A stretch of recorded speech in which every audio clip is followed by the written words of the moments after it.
The Well here on the Checkup is offering cup filling human resource stories of innovation, bravery, and creativity. I'm Danielle Houston. I invite you to be part of this community and pull up a chair with me, whether you are sharing your own story or listening to someone else's. Welcome. This is another episode of Wednesdays at the Well, where we talk to HR leaders from all kinds of different backgrounds to give you some encouragement, to give you some great ideas, and maybe even some ideas of what not to do, but most of all, to build community.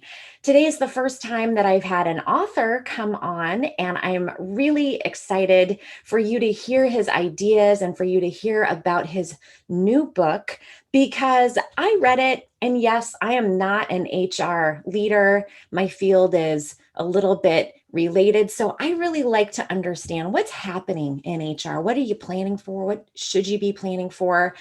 I loved the book, and I thought, in addition to great advice for a career, there's also some really good life advice in there. So, welcome, Wade Larson. Hey, thanks for having me. Good morning. So, the title of the book intrigued me. It's HR 3.0. In addition to being an author, Dr. Larson is also an international speaker. He's a career coach. He does a lot of consulting, and he's the HR leader for Wagstaff, which is a global manufacturing firm here in Washington State. His latest venture includes launching Optimal Talent Dynamics. It's an HR consulting group dedicated to continuous improvement in HR, which is what we're going to be talking about today, because HR, as any of us know who's been attached to it, we can't keep doing the same things, and a lot has changed in the last year. So, Dr. Larson, I always like to ask my guests, first and foremost, what are you passionate about? That's a fantastic question. So I'd narrow it. I mean, there's a lot of things, but let's start with the top three. That'd be family, football, and work. Believe it or not. Not because of a workaholic, like my wife would tell you I'm a workaholic, but family's obvious. We started early and we started strong. So at one point, we had 4 kids under 5. Hey, we're in college, we were poor. There's only one thing to do. But hey, they grew up as best friends. They're all grown, and so we're at 5 grandkids now. So, but we're the cool grandkids, or cool grandparents. So we get to play with them and stuff. Football, no brainer. Go Seahawks. And work is never work if you love what you do, right? But I always figured that God put you on this earth for a short period of time to do as much as he could to help other people. So by gosh, we get a lot done to do as much as we can for everybody else. So anyway, those are my passions. Those and Boy Scouts. So well, it shows. And, with work in particular in human resources, it is such a unique role, I think, because you do get to make a lot of business impact, but you also get to make a lot of impact in people's lives and to bring that human element into it, which is a different bent than what many other professions. And you get to see some great outcomes from the work and the heart that you put into it. It's pretty cool. You get to see the best of people. Sometimes you get to see the worst of people too. But this is the cool side of the business, because you get to see a lot of the operational side. You get to see the hard part. You get to see the deliverables, but then you get to see the human side of it too. And at the end of the day, the organization is only as good as the people that work for it. And so really, I mean, that's where it comes down to. You get to see the hard stuff, and there's some tough stuff that you deal with, but you get to see the heart and soul of what really drives everybody. And that's what makes this job pretty cool. Yeah. And you do get into that quite a bit in your latest book, which we're going to talk more about. But I think one thing that kind of leads into the fact that you write books, you do a lot of speaking, you do a lot of consulting, you clearly also have really a passion for teaching and coaching your fellow HR professionals. So at what point did you really lean into that in your career? It seems like I've been teaching at the university level forever, right? I mean, just as an adjunct, I started that off pretty darn early. So I've been teaching for over 20 years for several universities. I'm at Washington State right now, Whitworth and Gonzaga. I started this fall, so teaching's kind of in the blood. But for the HR folks, I was consulting pretty early. I admit I jumped into consulting way sooner than I probably should have, but opportunity was there. Jumped in and started up. But as I worked with other HR leaders, what I recognized pretty quickly was that we weren't meeting our potential. We knew our stuff. We had the know-how, but we weren't placed in a position where we really put it to good use.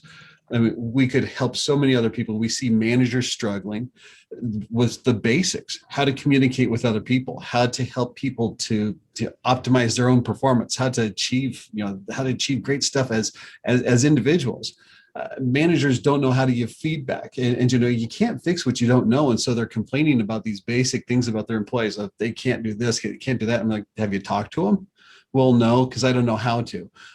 In HR, we know how to do that stuff, and my HR colleagues are not doing this. I'm like, well, why not? Well, I don't know how to. In some cases, they said, well, I haven't been given permission to. I'm like, well, why not? I mean, what's there? Anyway, there's so much potential. There's so much potential that's there. I almost made a mission in life to just help everybody break out, do HR differently, because of that perception that HR belongs in the closet, HR belongs in the back part of business. HR is an overhead expense. Like that, nothing is, if the organization is only as good as the people that work for it, nobody considers the CFO an administrative overhead, right? The CFO is in charge of money. That's great. HR is in charge of the people. Right. Let's do it. So yes, that's let's do it. And yeah. there are some antiquated still ideas out there about what human resources is doing or should be doing.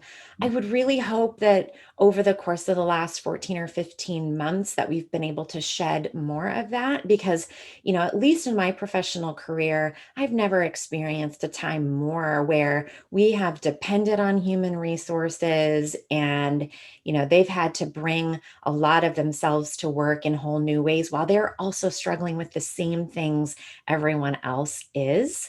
So, may we continue to keep highlighting how phenomenal a great HR leader is to an organization and the impact they can bring. That was one of the themes I really noticed that you wove into the book early and really throughout. And I read it as almost a challenge to HR pros to be a bold leader, to stop being an order taker and a process follower, and to really take on the function of HR.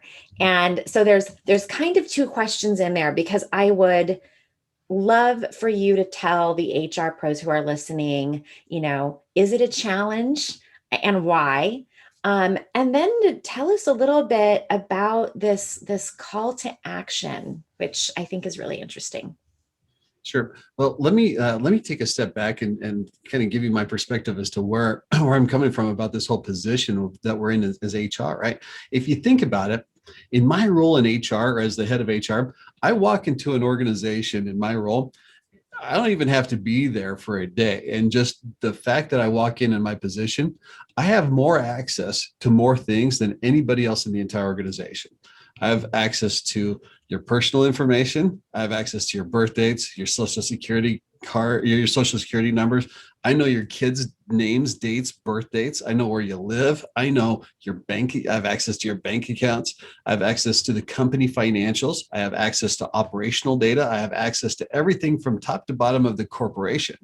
I have access to everything about your medical records. I have access to everything about individuals to the entire corporation at my fingertips, just because of who I am. I can have a conversation with the CEO, chairman of the board, or the janitor. I can have that conversation with them in the same room, and nobody's going to think twice about it because I'm the HR director. Nobody else could have those conversations with those same people without a lot of murmuring happening, right? It's like so-and-so just talked to the CEO, right? You see me having that conversation like, just another day, Wade's talking to the CEO or the president. And that's just it. I have access to anybody, anywhere to have conversations.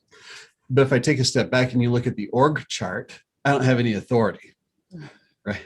So I have total influence, total access, but no authority. And so the question becomes, what do you do with that influence? You can do more than that's where leadership comes in. Leadership is, if you talk about what is leadership, John Maxwell's definition is, leadership is influence. It's not the org chart that matters, it's the influence, and what do you do with it? And so from an HR's perspective, to your point, what happened the past year and a half, and where did HR come from? They said, well, HR sure stepped up. Well, they've always been there. All they did was they started with the influence. Say we counted on HR. They've been there. The ones who did it well were there. They were ready because they made the influences, and they had the influence, and they had things ready, and they just stepped in and did what they needed to do. We counted on them. That was great. What happens next is up to HR. Are you going to maintain that power, that powerful position to say, let's continue to influence and continue with the changes that take place? So, it's really a call to action to say, look, you're in a good leadership spot. Just the fact that you are where you're at, you have the position. For the last 25 years, we've talked about being at the table. You don't need to be at the table. You own the table. You can go wherever you want at the table. What are the conversations that you're having? What kind of influence are you having in your conversation? How do you talk to other managers? How do you talk to other employees? What are you saying, and how are you saying it? What kind of conversations are you saying about your strategy, about the tactics? What are your recommendations? Are you making smart recommendations? Or are you having just chit chat? That's the nature that we have in HR. And so what are the challenges that lie ahead? The question becomes, how well do we know our business? How well can we make real recommendations? Are we just talking about HR stuff, or are we really connecting the solutions to say, hey, manager, have you thought about this? Have you thought about putting these people in place over here to help solve the problem over there? Have you thought about talking to these managers over here because they have the same problem that you do? Why do I know that? Because I've been having conversations with them, and they have the same problem you have. If y'all got together and shared some resources, you could probably solve this problem immediately instead of going out to consultants or spending millions of dollars. Get together, swap resources, and you could probably fix this problem in about 5 minutes. That's the kind of brokering. We become internal brokers, information brokers, solution brokers, whatever. That's the real power that we have. So, as we move ahead, we'll talk about some more of these things, but as we move ahead, that's the real solution, the real power that we have as HR, is if we do it right, and if we do it smartly, we really become that kind of a solution to everybody inside the organization.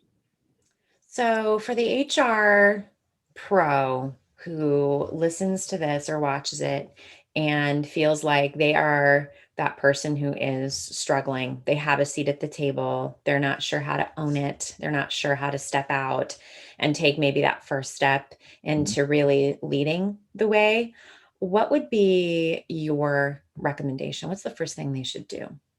Well, a lot of folks, and I recognize this early on, but I wasn't quite sure how to phrase it.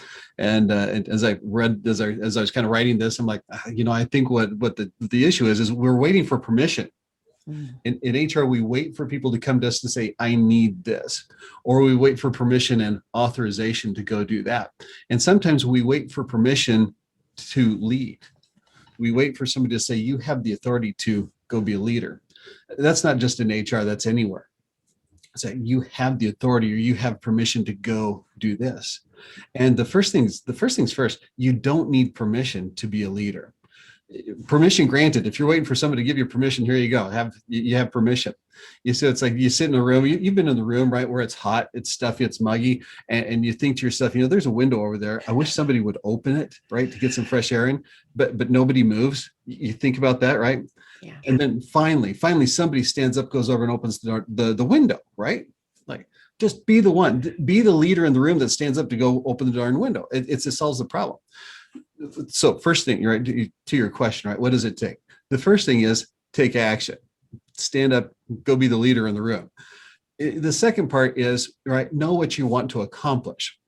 Acting just to act isn't it. You need to understand what you're out to accomplish. we go to these meetings, we go to these solutions. You need to understand what you're out to accomplish as the HR leader. If you understand what the business is out to accomplish, then you can align your HR strategy to help support and meet the business needs. If you can align the HR strategy, then you start to align the HR operations and the tactics, the day-to-day tactics to help meet those solutions. When you become a solution provider and you clearly demonstrate how HR adds real value, not just on paper, but real tangible value, everybody else starts to take notice. I'll give you an example. When I start talking about benefits, 5 years ago, I come to Wagstaff and we have double-digit increases for health insurance costs. Not unusual, right? But for the past 20 years. Now, over the past 5 years, we've got millions in the bank from our cost savings. At this point, we're giving away free benefits to our employees, free health insurance, and free is free. Why? Because we're able to understand how the system works. We're able to make business decisions. And, at this point, benefits, we save the company millions of dollars a year because of the strategies that we implement. That's adding real value to the company. And at this point, nobody asks any questions. The HR, you got some solutions? Let's ask. When you start making those contributions to the business, people start to perk up and they say, okay, you guys, I think you understand what you're talking about. But from there, as you start the little conversations, it starts to make sense. As you start to demonstrate that you know what you're talking about, you move on to the next piece. It's like continuous process improvement. You identify what you need to do, right? You come up with the solutions, you implement it, and then you go on to the next one. You can't solve all the problems at once, but as you start to make the incremental improvements, you start to become noticed. So back to your question, what's the first step? You got to take action. You have to stand up and do it. It's like exercising, right? You can plan out your exercise all you want. You can buy those shorts and those new running shoes, but at some point you got to get out the door and take a walk. So it doesn't have to be pretty. Just go on a walk, then perfect the form, then go on a longer walk, then do it. But that's the same way with leadership in HR. You have to start the walk. You have to start to do it somewhere. Once you take that walk, it'll become more natural. Yeah. And that was one of the encouragements too that I noticed through your encouragement in the book for HR to really increase that business acumen, to be able to articulate what they're trying to accomplish and apply that back to the business and to create the numbers and the financial story around it and the business need for it as well. There was, like I said, there was a lot of great advice and a lot of really good nuggets that are sprinkled throughout your book. So, will you walk us through in a way, of course, that is, both quick enough for this episode and also long enough that people will go and buy the book to read it. But would you tell us a little bit about what is the model of HR 3.0? Sure. Well, first to preface, right? What is HR 3.0? And going back, when we start talking about HR at the ugly stage, right? That whole personnel management as we're processing forms and papers and the administrative role. Well, about 25 years ago, folks like Dave Ulrich and Jacques Fitzens, that crew, love them. They introduced the whole concept of strategic HR. That was back in the mid 90s. And they said, hey, there's got to be a better way. We need to be strategic business partners, new service delivery models, self-service models. And they introduced us to a new way to do HR. And that was great. And that was very appropriate. And most of us have been working under that model for the last 25 years. And I'll admit, in the mid 90s, when I saw Dave Ulrich the first time, he was fantastic, right? Dave Ulrich is great. And I just attended his webinar a couple of weeks ago, and he's still putting it out there. He's still doing great work. 25 years later, though, we're still working under the same model, but the world has changed. Our people have changed, business has changed, and we're still saying, hey, strategic business partner, here's the service delivery model, here's this. The world has changed. So, the concept of HR 3.0 is saying it's time to go to the next model. What's the next way to do this to deal with a global environment, to deal with this group of employees that we have now that is completely different? They're looking for a different employee experience. Dealing with the service model, right? I mean, we sent everybody home over the last year and a half, right? And now it's tough getting them back. Nobody wants to come to work. We can't find people to work. How do you deal with that? So in doing the research, seeing what the best practices are, I started to see what the needs are of the employers, started to see what the best practices are, and I grouped them. And they started to fall into these 6 buckets, these 6 areas to say, these are the areas that we need to start paying attention to. So how do you deal with that? How do you manage that? And it really fell into these 6 areas. Now, is there rhyme or reason? Do I have to start with one then the other? No, not necessarily, but these are just kind of where the 6 fell in. So part number 1 is the service delivery. Traditionally, we have a couple of primary ways that we do service under the previous model. It's the either come to us, because here we are in HR, we're waiting for you. You need us, come get us. Open door. Yep, we're here. We'll wait for you. The other option is, we may send some satellite people. So if you're located elsewhere, we'll drop an HR person over there for you. Yeah, come see us, but it's still kind of wait and come here. From that perspective, we need to understand, and this goes to one of the points that you're alluding to, is HR is a function. It's not a department. Here's what I mean by that. You see, in HR people, we don't do HR. We facilitate HR. For example, performance evaluations, we don't do performance evaluations for all the people. We facilitate it. We help the managers do it, but we don't complete hundreds and thousands of evaluations. The manager does. We don't make the salary decisions. We build the structures, we help facilitate it, but the managers make the salary decisions. We don't fire the people, the managers fire the people. That's HR. That's the HR function. We facilitate it. So our job in service delivery is how can we improve the function so that the managers get better at and more effective at the facilitation of HR. Yeah. That's the shift. Part 2 in the model, we're talking about digital transformation. You hear it, you've seen it, HR needs to adopt it.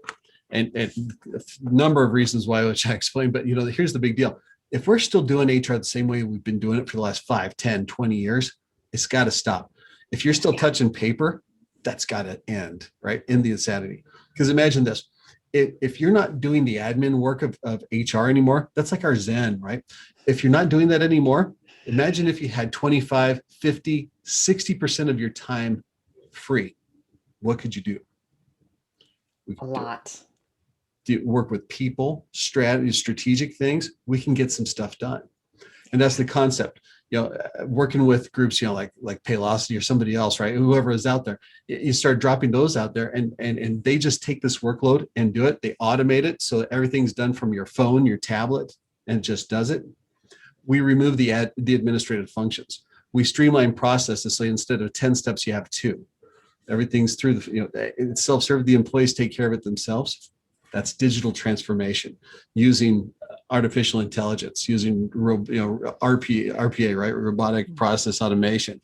All these things that everybody else does, we adopted in HR. We get smarter. Yeah. Working smarter, not harder. I think, at least not in this paper environment. Mm-hmm. It's hard to imagine that there isn't more automation, especially after the last year and a half. Mm-hmm. And yet, this time last year, I was still, working with clients who didn't want to implement any technology, even short term. They were willing, to try and have people fax information or, bring things back into the office and drop it off. And I've always struggled trying to understand what the hesitancy is with, shedding the paper and adopting some of the amazing technology that's out there. Killing me. And once you understand what the personnel cost is to touch paper, yeah, how much time it take the paper, print it off, touch it, put it somewhere else, just the personnel cost alone is going to kill you. Every step that you have in a process, the personnel time, it's expensive. So /time/cost, get it out the door and just streamline this whole thing. Yeah. Wow. But that gets into your employee experience. That's another third bucket, right? People want an experience. They don't want just want employment. And here's the basis for it, kind of speeding up the explanation. But, people spend more time at work than they do at home or with anybody else. Yes. They want it to be an experience. And we need to stop saying, what are you going to do for us? because they're asking you the same thing. What are you going to do for us? What's next? They come on board and they say, well, this job is cool, but what are you going to do for me next? And they ask that on day one, Yeah. not on day two. But that gets into change leadership that we don't, we should be driving change leadership and looking ahead saying, okay, business is head this way, what do we need to do to help facilitate that change? We need to be the ones developing the leaders and the managers to give them the skills and to upskill them, to give them the competencies to make it happen. And then we need to be in charge of the culture. We need to be we need to be the ones who are driving the cultural shift and the cultural change to prepare the people to make it happen so that we can drive the organization to where it needs to go. So those are the 6 buckets. 6 really important buckets. And, I know we are talking a lot about that bucket of employee experience. While it is really top of mind for the HR leaders that we work with across the country. And I think if it's not top of mind for you as an HR professional, really it's time to pause and consider that.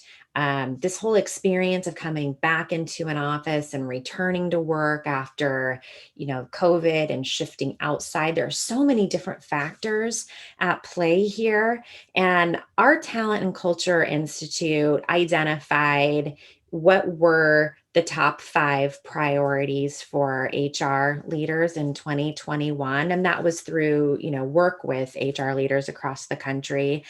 And employee engagement and that experience was number one. And it wasn't number one last year, at least not coming into COVID.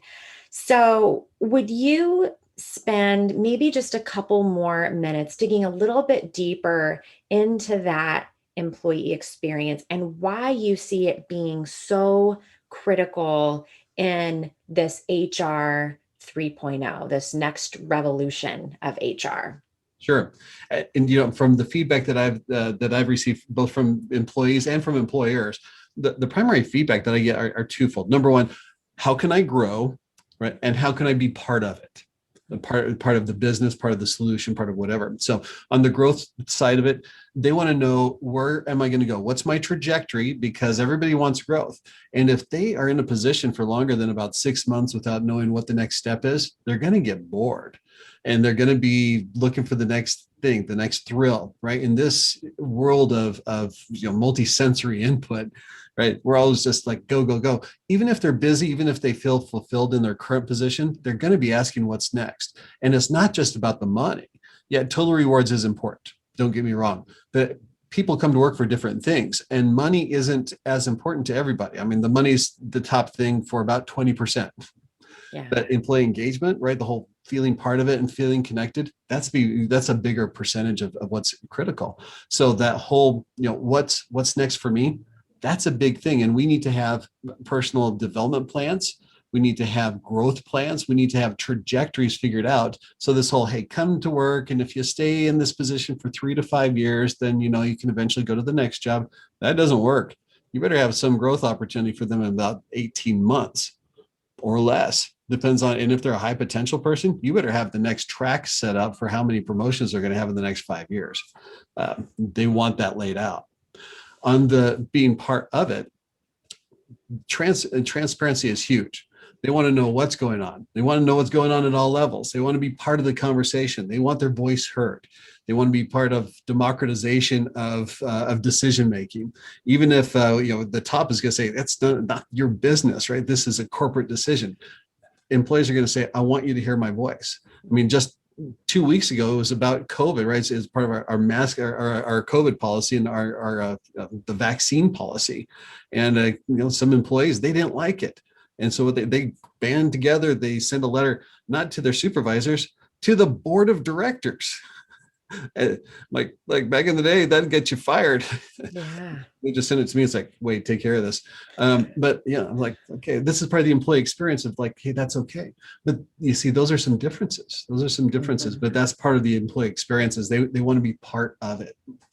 And I like what you said about it's really so much more now than just what the employer is asking from the employee. And I think, certainly when I started my career, I didn't have a lot of questions outside of, what is my employer going to do for me aside from pay me on time and offer benefits that are going to help my young growing family and I. And yes, over time, there has been this shift of the thought, wow, your employer does ask a lot from you. You are spending a lot of hours there. You often have, a non-compete, or you have a clause that says you can't have any other outside work that could take you away from, your primary duties. You make a lot of commitments to your employer. And this shift of, okay, I'm willing to make some commitments, but I really need to understand, what are your commitments back to me? It needs to feel a little more reciprocal in relationship. um They're asking for it and they're demanding it. And given the talent pool today, they can get it or they they'll go somewhere can. else. Yeah, I mean, and again, you mentioned having a hard time bringing people back to work and hiring people to fill positions. We are hearing that in every industry, every size, every part of our state. We're hearing it from other states. So, asking some really honest questions about, what can we as an employer do to, adopt something like a new strategy around our HR and our people to really make this appealing outside of maybe just a paycheck. It would be really great timing. And those, I mean, those are going to be the competitive elements that we're going to be playing with. Pay is important. Total rewards is important. But what we also find is there, I mean, we're looking at opportunities to say, build your own adventure when it comes to total rewards. Hmm. For some generations, you're getting the kind of older groups, the longer term comp plans, such as, I mean, we still offer profit sharing as much as 5% 5% profit share that goes into the 401k. It's effectively a pension. Yeah. Nobody, I mean, very few people do that anymore, but that's invisible money. Mhm. That's on top of the 401k match. But because it's invisible money and not in the paycheck every week, anybody who's about under the age of 40 doesn't care. And they say it as, hey, I'm not really making that money, so they'll fly away. And so we're taking a look at it saying, you know what, if you really don't care, is there a way for us to do a create your own adventure? Here's your pool of comp. How do you want to go? You want short term, long term? How do we divvy this up? And we are looking to restructure that this fall to say, choose your comp plan. Interesting. Yeah. Yeah. So, one of your other encouragements to HR professionals is to really evaluate honestly what are they doing that's working and what is not working. Figure out that thing you need to start doing and to start doing it immediately, and what is that thing you're going to stop. So, what's the one thing you would encourage your HR peers out there to start doing, and what should they stop doing? All right. Well, let's talk about the start doing. Continuous process improvement. If you're not doing it, you need to do it. Find out how to do things better, cheaper, faster. And you start with everything. You break it down in your HR department and you just go, go, go. It's one thing at a time. You can't fix everything all at once. And so you identify what needs to be there, you prioritize it, and you start with one thing and you go. Then lather, rinse, repeat. You just cycle that through, because every time that you can save an incremental 5 minutes per process, 10 minutes per process, understand there's a multiplier effect, because you're going to save that every time that you do it. And pretty soon you're going to save hours, then days, then weeks, then months. And that's going to have a multiplier effect over and over. That's the number one thing. But step up, be the leader in the room, and start to take control of that. That's going to be one of the first things I'm going to tell you to do. In terms of the stop waiting for permission. You're there. You're in charge. Nobody expects the CFO to wait for permission to save money. Nobody waits for the chief marketing officer to come up with an innovative strategy to get the message out. Uh, Nobody waits for the production manager to wait to implement a lean strategy. They're not wait. Don't wait for permission to find out some innovative ways to make HR more effective. Permission granted. Yeah. So, and anything else around, to stop doing? Well, the stop blaming the attorney for what you can't do. In HR, we love to do that. We love to say, well, we can't do it because we have a process. It's always been done that way. We always have a process, and it doesn't abide by policy. Like the policy was probably written 20 years ago, and we probably built the process because a guy named Bob violated something sometime. So we have a 20-step process to make sure Bob doesn't do it again. Like Bob's gone. He's probably been retired for 10 years, and the attorney back then probably said so.